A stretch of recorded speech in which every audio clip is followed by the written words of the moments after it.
sëriñ bi ci xalif bi ju Thierno Amadou ñu ngi koy ziar bu baax a baax waaye balaa ñuy tàmbale rek nañ koy xalif dañ lay jox kàddu nga ñaanal ñu pour jeetaay bi nekk jeetaay boo xam ne lépp luñ fi wax dina nekk loo xam ne lu am njëriñ lay doon ci ñun ci bés ba nga ñaanal ñu ñaanal chef de service yëpp ñaanal réew mi ñaanal également li nga xam ne tiis bi nga xam ne dal na ci sunu kaw démb ba nga xam ne tey ak suba ginnaaw suba deuil national lañ nekk nga ñaanal ñi nga xam ne yàlla sunu borom def na lu gën ci ñoom tamit vraiment ñu ngi lay jox kàddu gi Thierno. ne tabarakallahu ginnaaw bi mu ubbee kàddoom ci bismillahi rahmaani rahim di julli ci sayyiduna muhammad sallallahu alayhi wa sallam ne waaraat fii ki nga xam ne mooy service yi nga xam ne tabarakallahu ñoo làmboo gox bi yépp di sant yàlla yàlla bàyyi nañu fi di sant yàlla ba yaakaar tasul ba ñu mën a wéyal li ñu mën a wéyal ba ziar bi fekkaat ñu fi di nga xam ne ñoo ñëw ci gox bi sa bopp ba di sous-préfet ca bopp ba di sous-préfet dalaloon leen service d'hygiène ak yeneen service yi nga xam ne xamaguma leen ak yeneen service moom nga xam ni moo yor organisation bi yëpp di porte parole kër gi di porte parole kullahi ma doon tam fi kulli addina ma'rufatan bi diyatal mahdi fadlik ya amin alhamdulillahi rabbil alamin jërëjëf jërëjëf jërëjëf Thierno jërëjëf jërëjëf alhamdulillahi alqaa'il ya ayyuha alladhina amanu istajibu lillahi wa li rasulih idha da'akum lima yuhyikum alhamdulillah mu ngi sant lool ba tey adduna bi yëpp ñu ngi dund ci barke boobu ala kulli xaalin xam naa ne chef de village a ngi fii dina dund bi ñu dund loolu dund ko ak moom dund ko ak incha allah ñi mu fi nekkaloon di liggéeyal yàlla ak yonent bi ak Seydina Cheikh Ahmad Tijani waaye di liggéeyal bépp nitu yàlla nag boo xamante ne nii yaa ngi ci kaw suuf te ñu xam ne sa jëf yàlla nangu na ko muy Cheikh Ahmad Bamba muy Cheikh Abdou Qadir Jaylani bés bu nekk ma ne toolam yi bu woote woon su taalibe Cheikh Ahmad Bamba yi ñëwee 10 heures lay jeex moom bu ñu ñëwee rek mu ne alhamdulilah waaye ñeneen ñi bu ñu ñëw sama mbokk tijaan yi bu ñu ñëw ay 10 heures la ñuy ñëw fekk yëf yi commencé na fekk sori na lool ala kulli xaalin kon moom noonu la jëflante woon ak àdduna bi yëpp incha allah di ndokkeel xalifaam bu tedd bi nga xam ne liggéey bi yëpp ci loxoom la nekk ginnaaw góor gi génn àdduna lu tolloog ñaar fukki at tey ak benn moom mu ngi doxal mbir bi incha allah 2001 ba léegi ñaar fukki at ak benn ñu jàpp ren mooy ñaar fukki at ak ñaar incha allah mu nekk ci kanamu xilaafa gi di ko doxal bu rafet doxal bu mucc ayib ñu koy ñaanal yàlla incha allah yàlla dëgëral ko addu googu incha allah yàlla yombalal ko incha allah kon préfet ala kulli xaalin kooku mooy Thierno Djibril Ousmane Daoud Ba nga xam ne liggéey dafa doon wax sax ne mission bu jeexoon Bambilor sax day dem waaye incha allah ci bopp njaboot gi xalifa bi incha allah ak ñi koy jàppale incha allah ala kulli xaalin kon préfet ñu ngi sant chef de service yi di wax alhamdulilah rabbil alamin bi ñu yàlla maye ñu fekk première édition bay fekke 31e édition yàlla defal nañu ko yal nañu yàlla def ñu jëm kanam ñu fekk at yu bari di wax Thierno ba dama commencé ñu defal ñaan góor gi Thierno Djibril Ousmane moo waral ñu am bis bii ba ñu toog di ko sargal ndax doon na ko defal doomu aadama yi ci li ko yàlla jox ku doon ñaan population yi nga xamante ni mooy d'abord autorisation d'occuper les locaux du SEDAF pour l'hébergement. Je pense que depuis disposition pour le 22 février ñu ñëw def ko donc équipe pulvérisation comme chaque gàmmu ni ñu ko daan def wala ziar comme ni ñu ko daan defee ak bu nekk rek ak bi fas yéene taxawaat ñu ci daan taxaw di wax ne rek léegi jàppale wuñ ñu ñun parce que am na yu bëri yoo xam ne duñ ko maîtriser sécurité dans son ensemble ñoom bu ñu ñëwee xam ne même gan yi si suuf lañ toog ci tribune bi am na ku mu ci waxtaan nee naa ko ren bi ngeen ko mënee yokk na ngeen ko yokk bu baax bu ay étiquette yëpp ci 16 ku si nekk boo ñëwee xam nga fi ñëw. yi mooy ñeenteel yoon may teewee CLD. moom miin na fi ñoom. ba ma ko waxee sunu commandant bu bees bi doog a ñëw daf ma ni daaw man maa ngi école mais demal nga représenté ma boo ñëwee nga wax ma rapidement lépp lu ci war. maa ngi si doon waxtaan ak sama supérieur muy LT Diop mu ne jot na correspondance. mais ci biir correspondance bi dañoo bind wala ñu bind directeur des eaux. ta fayda. préfet il faut que mu am fulla. il faut que mu am fulla am fayda. am fayda ndaxte jiite ay chef de service. ndax jiite ay chef de service du lu yomb de. du lu yomb de surtout sunu département bii. surtout sunu département bii arrondissement bii. bokk na ci yi gën a lëj. bokk na ci yi gën a lëj yi gën a metti. yi gën a metti suñu la tànnee indi la fii rek. suñu la tànnee indi la fii yaakaaru nañ ci yow. yaakaaru nañ ci yow ndaxte duñ fi indi n'importe qui. ndax fii nag duñ fi indi n'importe qui. jërëjëf jërëjëf taxawaay bi rafet na. taxawaay bi rafet na. xam naa ne séeréer yewoon démb. séeréer yewoon démb du li tey. du yu tey de. moo tax. saa yu ñuy indil rek. saa yu ñuy indil rek. séeréer la ñu indil. séeréer la ñuy jox. defe naa fii moom. defe naa ni fii moom. bari nañ fi lool de. bari nañ fi de. waaye. alhamdulilahi nag. ndokk. bi leen tukulóor yi jàngalee. ba ngeen mokkal. ñoo war koo tari ci seen kanam. seen kanam. jërëjëf préfet. taxawaay bi rafet na. oyof gi. disponibilité gi. ni ko Seydi El Hadji Malick waxee. ren daal. metti na lool. ci yow ak ci yéen ak chef de service yi ndax da nga ñëw fekk mbënd mi ñëw fekk lu jiitu élection ñëw ñu jël la rek indi foo xam ne lëndëm na lëj na bëri na problème ñu ñëw rek indi la bàyyi la ak sa bopp waaye ku yàlla dimbali doo sonn mukk kon yàlla daf la dimbali génn nga ci sa bopp ca kaw coow amul xuloo amul xeex amul géré nga lépp ba ñëpp génn nañ ci te amul benn problème mbënd mi bi mu ñëwee guddi ak bëccëg suba ak ngoon yaa ngi ci terrain bi yaag sa équipe bi kon ñu ngi lay féliciter ci loolu di la gën a dalalaat jàmm di la xamal ni it ñun ñu ngi ci seen service rek loo leen soxla suba ba ngoon ñu ngi seen service rek di nuyuwaale bu baax sa adjoint lii ma wax ci yow loolu dong lay wax ci moom taalibe la effacé wu na doo ko gis fenn lu dul foo ko yónni yabal ko mu dem tënku na si sa ndigal taalibe nag dafa neex taalibe dafa neex ci service yi sax ku fa doxaluk taalibe yaay gën a jariñu taalibe ak oyof lay def ci yow oyof lay woote soo ñëwee nga nekk ak sa kilifa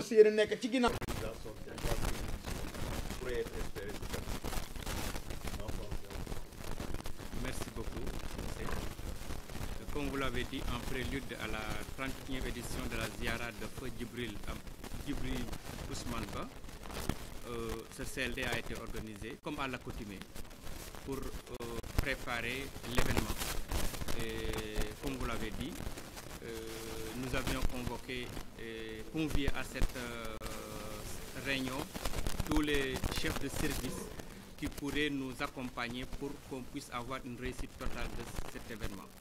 Et vous avez vu, nous avons écouté le comité d'organisation qui a exprimé des besoins. Et par rapport à ces besoins, les différents chefs de service interpellés ont donné des engagements fermes pour véritablement faire de leur mieux pour que le jour J, tous les engagements puissent être respectés. Donc on peut dire que effectivement, comme vous l'avez constaté, tous ceux qui étaient présents se sont appropriés véritablement de tout ce qui a été dit par la Khalife. Et je crois qu'on va continuer le travail durant le CRD qui sera organisé le 19 sous la supervision du préfet et éventuellement le CRD qui sera supervisé par le gouverneur. Pour vous dire que pour le moment, toutes les expressions de besoin ont été répertoriés et les chefs de service interpellés ont donné leur ferme engagement d'aller accompagner le comité d'organisation pour la réussite totale même de cet événement, qui, comme vous le dites, placé cette année sous le thème de dire le bien et ne pas divulguer le mal. Un thème qui est d'une importance capitale. À l'heure actuelle, nous tous nous savions que avec les différents réseaux sociaux, tout ce que s'ensuit, véritablement, on constate véritablement certains comportements, et c'est pourquoi le comité d'organisation, sous la houlette des khalifes, a bien fait de choisir un thème qui colle à l'actualité pour un peu sensibiliser davantage les fidèles, les talibés, à vraiment changer de comportement, à adopter des comportements qui conviennent, qui peuvent véritablement s'adapter à la société et permettre à tout un chacun de vivre dans la paix, dans la stabilité et dans l'harmonie. Monsieur le préfet, vous venez en même temps, en ouvrant cette séance, dédier des prières à l'endroit des disparus hier dans l'accident de Libye.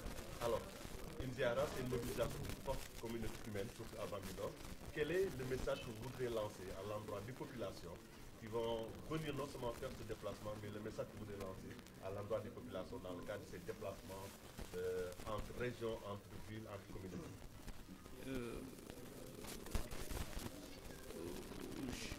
On peut dire un message de prudence, comme son Excellence, Monsieur le Président de la République l'a annoncé hier, à l'endroit des chauffeurs et de tous les pèlerins qui s'achemineront vers cette ziara. Je crois qu'il faudra qu'on appelle à beaucoup plus de prudence, à beaucoup plus de respect du code de la route. Et je crois que là, l'événement d'hier doit nous pousser à une certaine introspection et à un changement de comportement et de mentalité. Et on espère que ceux qui viendront à bon port, arriveront ici en paix et en respectant véritablement toutes les mesures de prudence et en respectant également le code de la route pour véritablement faire un voyage paisible qui leur permettra d'arriver, de faire leur ziara et de retourner en paix dans leurs familles respectives. léegi ci wolof rek dañuy tënk rek ginnaaw bu nga jiitee tey CLD bi ñu jagleel ziara bi ñu bëgg a jagleel suñu kilifa suñu waajur Thierno Djibril Ousmane Ba mu nar a nekk fanweer ak benn bi ñu tànn si thème ren bi di wax lu baax di ko diglee di ko jëf waaye di moytu di siwal lu bon. tey jii am na ay du ma wax ñaxtu waaye ay bëgg-bëgg yoo xam ne comité bi yëkkati na ko mu jëmale ci yow est-ce que mën nañ jàpp ne incha allah lépp dina mote di que liñ fi yëkkati yëpp dinañ ko motle wala dinañ ko saafara. waaw gisee tey foog naa ne dañ sant yàlla ginnaaw bi ñu ko defee daaw yàlla mayaat ñu teew ko ren tey fii ñu ñëw ci kër xalif bi Thierno Amadou ak njaboot bi yëpp. ànd ceeg Thierno Malick di rakkam di léppam ak taalibe yëpp pour def benn CLD bu nga xam ne daf ñuy permettre ñu waajal bés bu mag boobu bés la boo xam ne wax dëgg yàlla bokk na ci bés yu gën a mag ci département bi lay wax. kon nag su amee ni ñu amee aada di ko def dañuy dajale chef de service yëpp def benn CLD waxtaan ak ñoom waxtaan ak njaboot bi waxtaan ak comité d'organisation bi ñu wax ñu seen i mbébét ak lan la ñuy xaar ci administration foog naa ne def nañ ko chef de service yëpp ku ci nekk jël na kàddu joxe na engagement am pour bés ba incha allah su neexee ci maye ñu def seen kéemtulaay kàttan pour lépp rek luy ñongal bés bi rek. je crois que mun nañu wax ne lii waajtal la rek waajtal la parce que dañ def beneen CDD ci njiitalu préfet.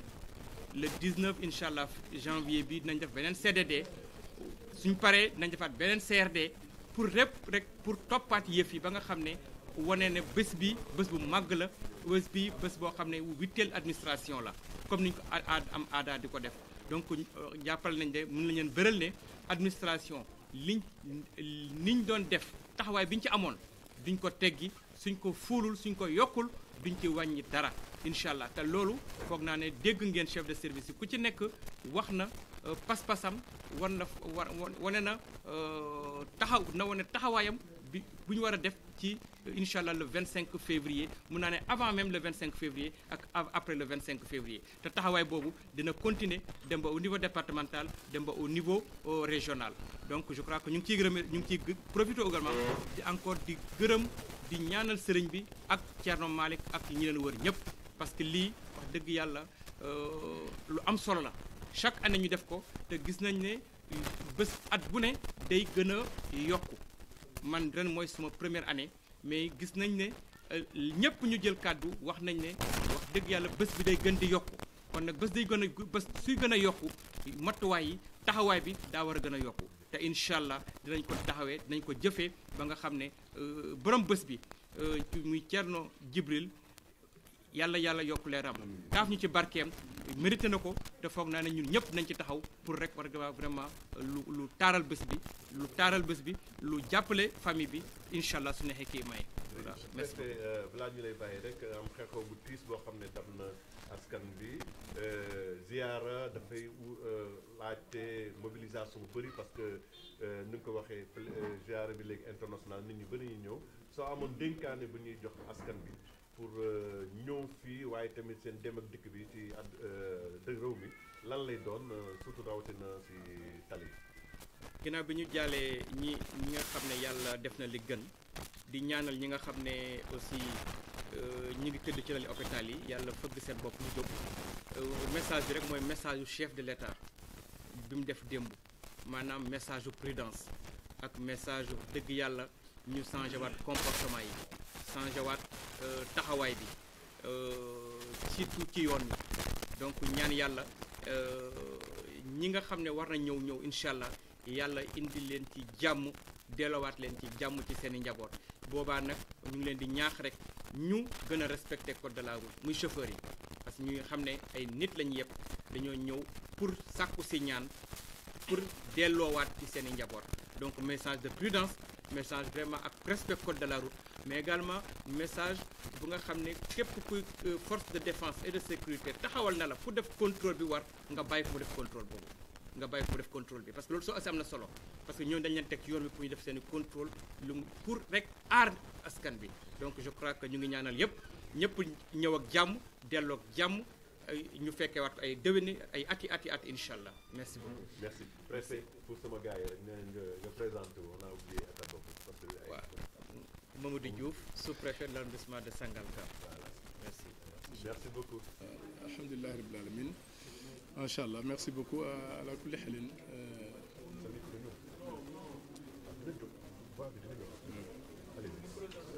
boo présenté wu.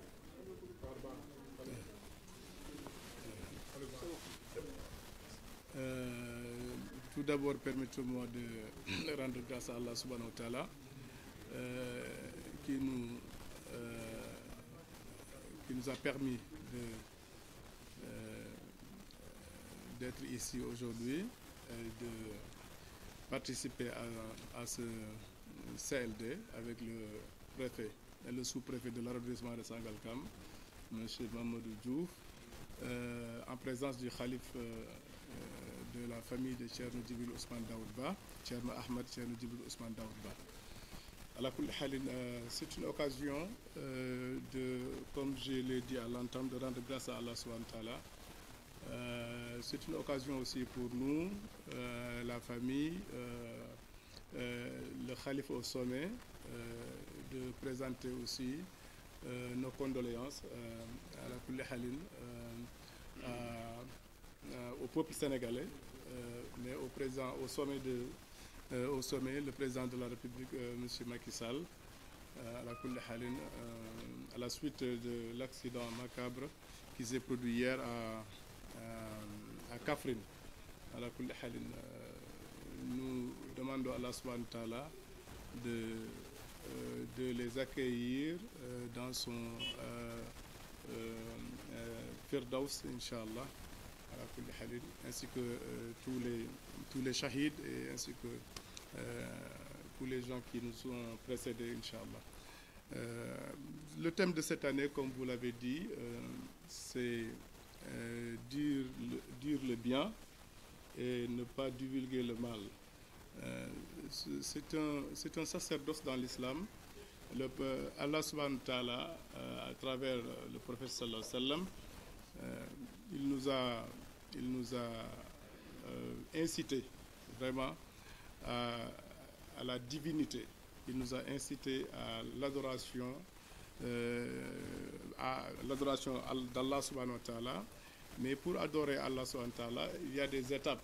Donc ces étapes-là, il faut vraiment passer par ces étapes-là pour pouvoir aspirer à une sainteté, ou pour aspirer quand même, Inch'Allah Rabbi, au bienfait qui tourne autour de tout ce qu'on sait, autour de l'adoration de Dieu, autour de la prière, autour de la zakat, autour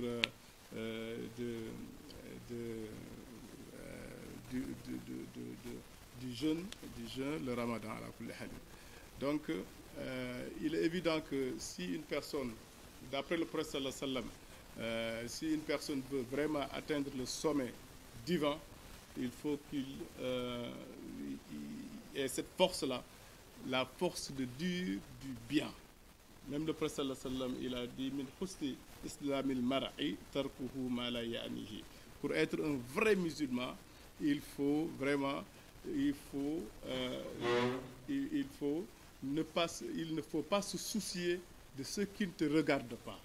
Allah subhanahu wa ta'ala, il a dit dans le Coran, qulu lin-nasi husnan. C'est un pacte que Allah subhanahu wa ta'ala avait pris entre lui et les Banu Israël, quand il les avait appelés à adorer Allah subhanahu wa ta'ala, à adorer Dieu, Allah subhanahu wa ta'ala, mais quand il les avait appelés aussi à suivre leurs parents dans le bon chemin, mais à aider aussi à considérer les pauvres, à considérer aussi les gens qui ne sont pas représentés dans une société. Mais par-delà, il a dit à Allah subhanahu wa ta'ala, qulu linnasi husnan. Dites du bien aux gens. Il faut dire le bien. Il faut vraiment... Ça, c'est un sacerdoce dans l'islam. C'est un pacte qu'Allah subhanahu wa ta'ala a fait entre lui, Allah subhanahu wa ta'ala, et les musulmans. Ce pacte-là, il a dit même dans le Coran que c'est peu de gens qui vont respecter ce pacte-là. Donc vraiment, qui vont respecter? C'est ceux qui ont vraiment, ceux qui vont aspirer à la spiritualité, la grande spiritualité, mais ceux qui vont vraiment être les compagnons du prophète dans les jardins, Inch'Allah, les plus respectés. Donc, Inch'Allah, le thème de cette année, Inch'Allah, tourne autour de ça, Inch'Allah. Comme nous tous nous le savons, Inch'Allah, le monde maintenant est un monde très très difficile. Donc, à la kulli halin, surtout, il y a de nouvelles formes de communication qui naissent, surtout avec les réseaux sociaux. Donc, les réseaux sociaux, les gens ne sont pas bien formés. Donc, Inch'Allah, donc c'est ce qui cause parfois un dérapage de langage, donc, et que ça peut arriver à vraiment, ça peut faire mal parfois.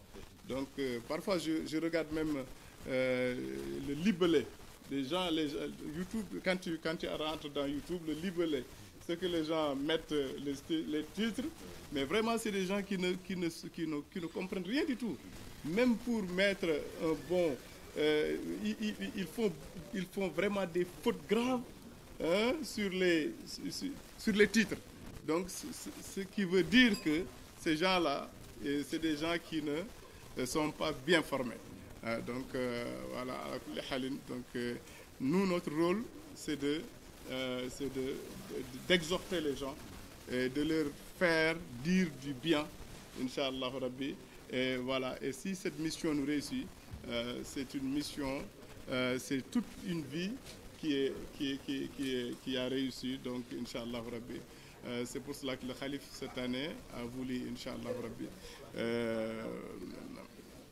exhorter les gens dans ce sens. Inch'Allah. Une question pour la main enchaînée. Commandant, non, c'est bon. Légui, juste avant d'aller comme le commandant.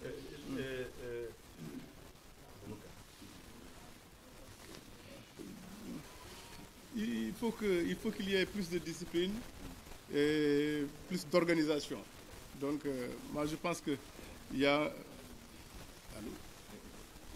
Alhamdulillah Rabbil Alamin. Ni ñu ko waxee ci njëlbeen gi ala kulli xel ñu ngi am mbégte bu baax di teewaat fii at bu nekk doon nañu ko teewee su ziar bi demee ba yegsi ziar bi nag ala kulli xaalin yàlla def na ku nekk xam na dayoom ak tolluwaayam yàlla dogal tamit ni nga ko waxee ren xalifa bi jël na thème bi tuddee ko wax lu baax nëbb lu bon.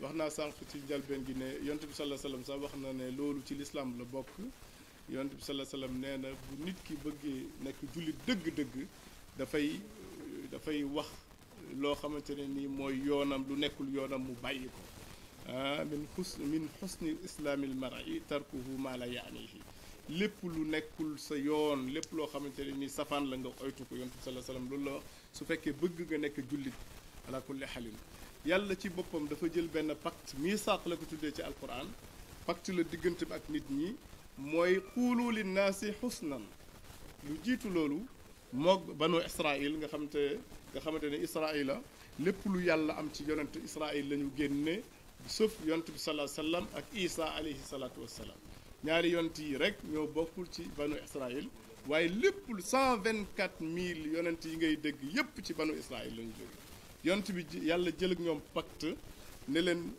yéen waa bani israil ala kulli xaalin maa ngi def ak yéen benn pacte boo xamante ne nii ñu ne ko pacte bi lan la mu ne da ngeen di ala kulli xaalin da ngeen di wax lu baax da ngeen di topp yàlla da ngeen di topp seen waajur da ngeen di ànd ak ñi nga xamante ne ni ñoom ñoo néew ji doole ngeen di dimbalante ak ñoom ñi nga xamante ne ni ñoom ñoo leen wër te amuñu fenn fu ñu wéeru da ngeen di ànd ak ñoom ngeen dimbalante ak ñoom ala kulli xaalin waaye nag loolu yépp nag li ma ciy teg man yàlla li ma gën a soxal mooy wax leen lu baax jëmale ko ci nit ñi waaw parce que yàlla xam na nit yàlla moo sàkk nit xam na nit dee leen wax lu baax ngeen jëmale ko ci nit te boobu yàlla mu ngi bëgg yëkkati banu Israël def yóbbu leen ci benn perfection bu extraordinaire waaw parce que yàlla sax wax na ci alquran ne dégg yàlla wax na ci alquran si suratul baqara mu ne banu Israëla ñoom ñooy ñi ma gën a tànn ci kaw suuf ala kulli xalin kon yàlla yëkkati na leen ci perfection mais pour yàlla yóbbu leen ci perfection boobu